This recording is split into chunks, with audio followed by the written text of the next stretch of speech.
8h15.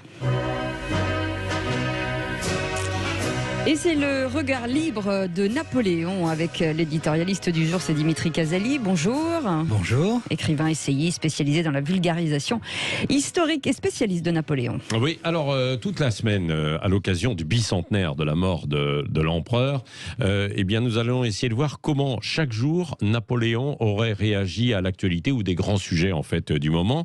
Ce matin, Dimitri Casali, qu'aurait-il dit et comment aurait-il réagi à la tribune qui a fait tant causer la semaine dernière des généraux? Oui, je reviens sur cette tempête politico-médiatique soulevée par l'affronte de 20 généraux dans cette tribune qui a provoqué l'ire du chef d'état-major, le général Lecointre, et de notre ministre des Armées. Oui. Le général Lecointre s'est dit absolument révulsé et a demandé des sanctions lourdes contre ces généraux en rappelant que cette tribune ne reflète en rien l'état d'esprit de l'armée d'aujourd'hui et qu'elle reste avant tout républicaine. Ça, c'est important.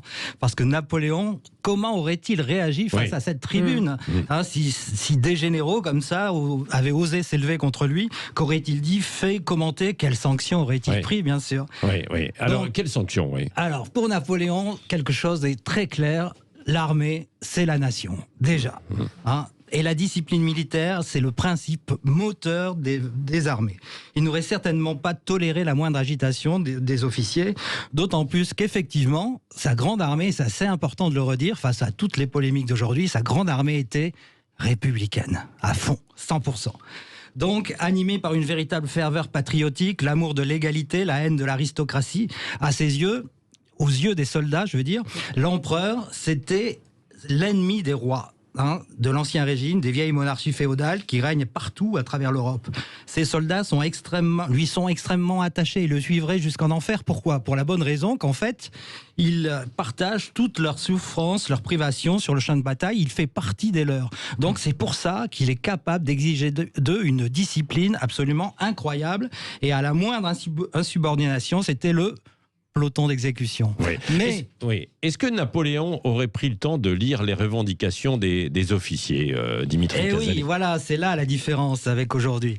C'est que le passage dans lequel les généraux menacent d'intervenir face au chaos croissant qui règne à leurs yeux dans tout le pays ne l'aurait pas du tout laissé insensible. Il aurait immédiatement réagi et n'aurait jamais accepté, par exemple, l'existence de 150 zones de non-droit, ces fameux territoires perdus de la République. Qu'on vient d'évoquer.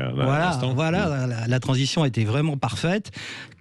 Dans le dernier rapport de la DGSI de janvier 2020, vous voyez, c'est vraiment un problème brûlant. Et là, c'est là le problème, parce que les politiques d'aujourd'hui se dérobent pour ne pas assurer leurs devoirs et se détournent du vrai débat. Lui, Napoléon, homme de devoir et d'action, aurait avant tout agi et aurait pris les mesures qui s'imposent. Rétablir l'ordre, quoi qu'il en coûte.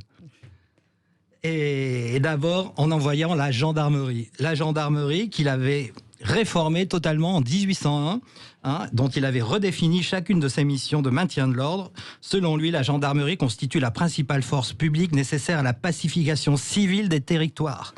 D'ailleurs, il avait considérablement augmenté les effectifs, il avait totalement réorganisé la hiérarchie, et enfin, il avait nommé un de ses plus fidèles maréchaux, le maréchal Moncey, son plus fidèle, pour réorganiser et commander la gendarmerie. Enfin, bien sûr, si cela n'aurait pas suffi, lui qui n'hésitait jamais devant l'utilisation de la force, il aurait envoyé l'armée rétablir l'ordre à coups de baïonnette, c'est son expression. Ah, c'était son expression, oui. Et comme le montre le sondage pour LCI Harris Interactive de jeudi dernier, il aurait été majoritairement soutenu par l'ensemble des Français puisqu'ils sont 86% à déplorer l'absence d'application des lois de la République dans certaines villes. Impossible n'est pas français, aurait-il dit. Merci Dimitri Casali, le regard libre de Napoléon avec vous, donc écrivain et essayiste spécialisé dans la vulgarisation historique et notamment... Et ce livre Napoléon dans l'intimité d'un règne aux éditions Larousse, qui est sorti fin mars, qui est juste sublime, c'est un très joli magnifique cadeau. Et ça permet je surtout... montre aux gens qui nous regardent sur YouTube. C'est l'intérieur qu'il faut montrer, Patrick. Et c'est très intéressant parce que pour les enfants, une jeune génération de regarder, voilà, ça se feuillette avec pas mal de facsimilés, enfin de petits documents, c'est génial. C'est pour les familles, et pour transmettre l'amour de l'histoire à tous les Français et en particulier dans les banlieues.